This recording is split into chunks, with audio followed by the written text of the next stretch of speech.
नमस्कार, मैं कमलेश कबीर आपका एक बार फिर स्वागत करता हूं इस नए एपिसोड में। आज के इस एपिसोड में हम बात करेंगे एक फैसले की।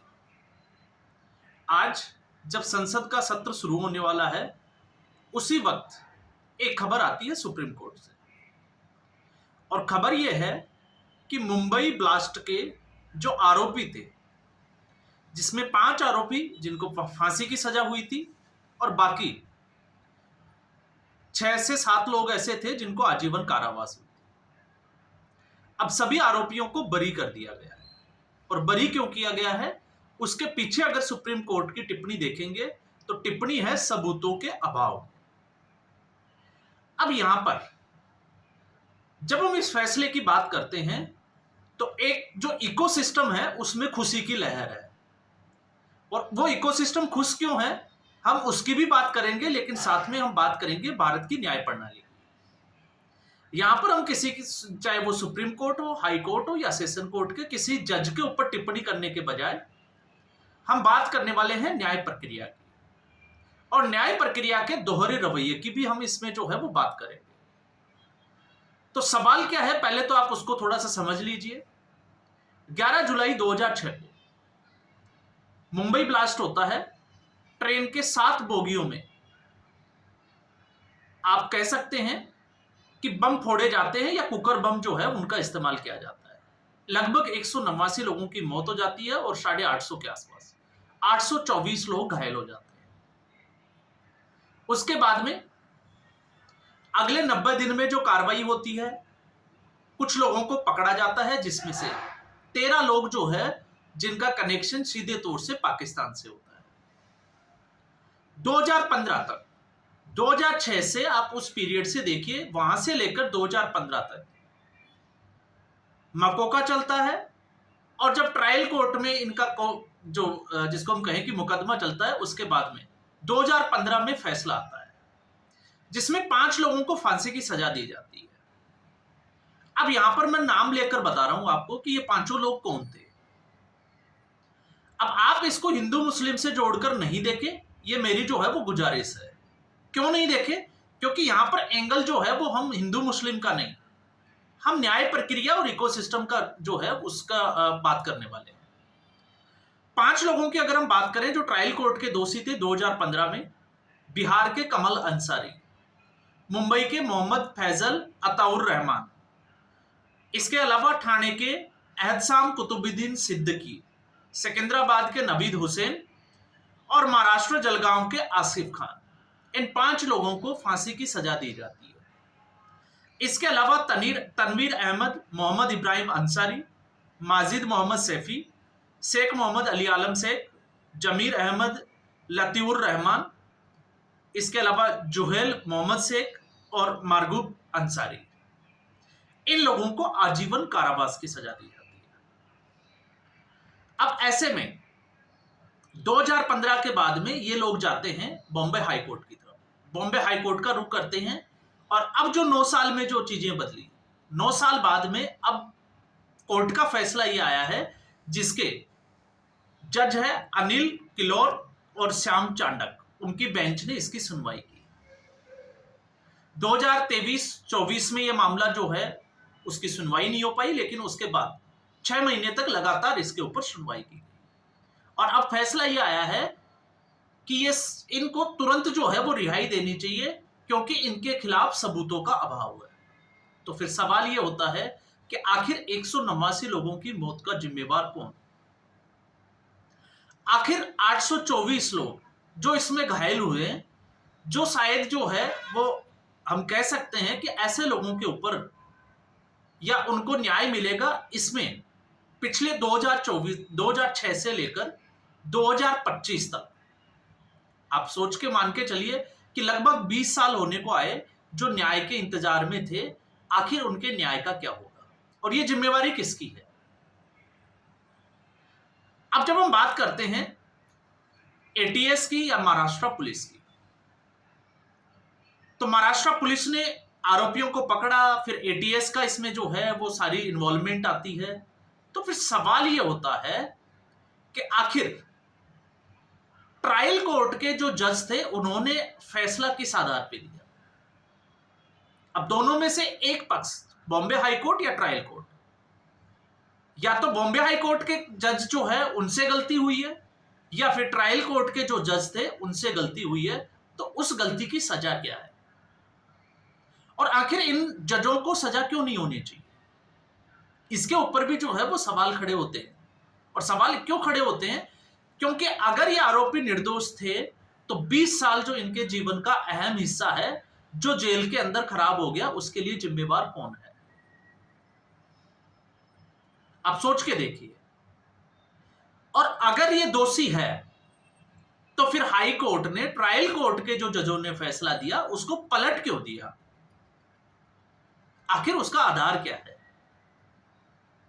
तो ये सवाल जो है वो हमेशा खड़े होते रहते हैं भारत की न्यायिक प्रक्रिया के ऊपर, और सवाल खड़े होना लाजमी भी है। क्यों लाजमी है? अब हम इसका दूसरा एक एंगल और जो है वो ढूंढने की कोशिश करते हैं। 2002 में गुजरात के दंगे हुए। गुजरात के दंगों के बाद में अगले ही दिन, आपको पता होगा 3 मार्च को, बिल्किस बानो के परिवार के 7 लोगों की हत्या कर दी जाती है, और बिल्किस बानो जो 5 महीने की गर्भवती होती है उनके ऊपर बलात्कार का अटेम्प्ट किया जाता है। पुलिस आरोपियों को पकड़ती है, और आरोपियों को पकड़ने के बाद में उनके ऊपर, आपको पता होगा, आरोप सिद्ध हो जाते हैं। अब उनके नाम भी जरा देख लीजिए। उनके नाम थे राधेश्याम साई, जसवंत चतुरबाई नाई, केशुबाई वदानिया, रमेश भाई चौहान, मितेश भट्ट, गोविंद भट्ट, बिपिन चंद्र जोशी, और उनके कुछ साथी, जिनमें से एक की जो है वो जेल में मौत भी हो जाती है। ये लोग जो थे वो इसके आरोपी थे। अब आप याद करिए, 2023 साल 2023 में इन लोगों को गुजरात सरकार के हलफनामे पर हाई कोर्ट ने बरी कर दिया, और जैसे ये लोग बाहर आए उसके बाद पूरे देश में आपने देखा होगा इकोसिस्टम किस तरीके से एक साथ जो है वो इस न्यायिक प्रक्रिया पर और गुजरात सरकार के ऊपर इस फैसले की कड़ी निंदा करते हुए मामले को लेके जाया गया सुप्रीम कोर्ट। और सुप्रीम कोर्ट में उस वक्त जो इसकी सुनवाई कर रहे थे बीवी नागरत्ना, आपको पता होगा, फैसला ये दिया कि इनको वापस जो है वो 1 महीने के अंदर सरेंडर करना होगा, और गुजरात सरकार और कोर्ट को फटकार लगा दी तथ्य छुपाने के लिए। तो जहां रेप केस में 11 साल के बाद में लगभग इन लोगों को वापस जो है वो जेल में रहने के बाद, इस तरीके के फैसले के बाद में सुप्रीम कोर्ट ये कहता है कि इनकी रिहाई जो है वो अवैध है, इनको वापस जेल में डालना चाहिए। तो फिर आखिर इस केस में सजा याफ्ता लोगों को, जिनको 5 लोगों को फांसी की सजा हो चुकी है, फांसी की सजा हो चुकी नहीं, फांसी की सजा जो है वो दी जा चुकी है, और बाकी लोगों को आजीवन कारावास की सजा हुई है, तो आखिर 2015 से लेकर 2024 तक आते आते जब से इसकी नियमित सुनवाई आई, तो ऐसा क्या हुआ कि कोर्ट के पास पर्याप्त सबूत नहीं थे? और अगर सबूत नहीं थे तो 2015 में उनकी सजा का आधार क्या था? क्योंकि फांसी की सजा देना, मुझे नहीं लगता कि बिना सबूतों के आधार पर कोर्ट ने इसकी सजा दी होगी। तो इसलिए मैंने कहा था कि इसमें हिंदू मुस्लिम का जो है वो एंगल नहीं देखना है।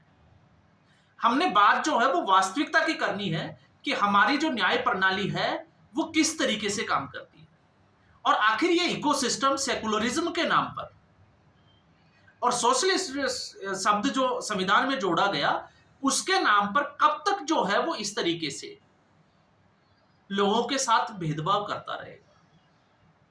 तो अब आप सोच के देखिए कि दोनों मामलों में अंतर क्या है, और अगर दोनों मामलों में अंतर नहीं है तो फिर इस तरीके से कोर्ट के फैसले क्यों, और फिर अगर कोर्ट के ऊपर सवाल खड़े नहीं होंगे तो फिर क्या होगा।